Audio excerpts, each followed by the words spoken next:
Good morning, Toastmasters. For my evaluation, I'm going to invite Lou up. Sure. Rather than asking all of you, I'm going to ask Lou. Lou and I had a great conversation last night as we were trying to figure out this whole new pathways and what today was going to look like as far as evaluation and speakers.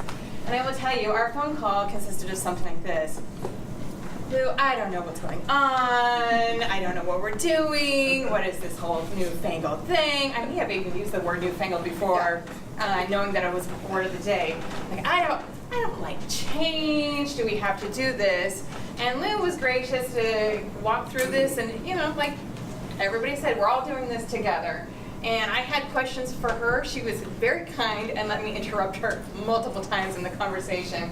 But Lou, I do have these questions that we thought would be good for the rest of us. So the first one is, I'm working on level 1 in the pathways.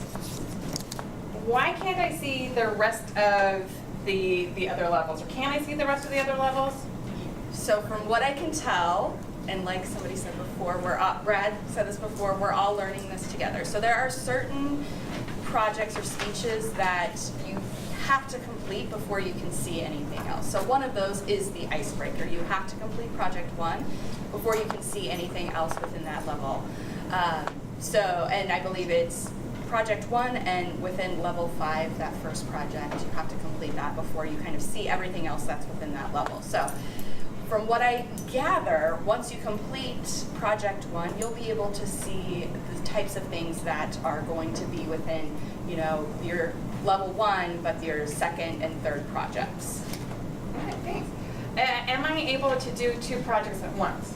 You are not. So once you picked a project, for example, everybody's going to be looking to start with the icebreaker, you are not going to see other projects that you can do. So once you kind of activate a certain level or project, you're kind of in that path until you complete that. Awesome. And this is not something that we necessarily talk about ahead of time, but I was curious on your opinion of this.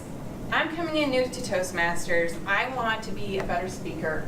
In your opinion, how will Pathways help me be a better speaker, or what are the ways that you think that I'm going to, as I join Toastmasters, why would I join Toastmasters at this point to become a better speaker? So the nice thing I think about the new pathways that we're doing is this is individualized. For example, I'm doing dynamic leadership pathway. I can't remember the pathway that you're doing, but you're doing a different one, and Gail's doing a different one. So everybody's going to be doing something different based on their goals. And in fact, we talked last night, you took the assessment and it gave you recommendations, but there's something else you want to focus on in your life. So you were able to choose that pathway to help you do that. So I think that's a unique opportunity that we haven't had in the past. Instead of being in a more linear fashion and following the books, we can kind of choose our own path.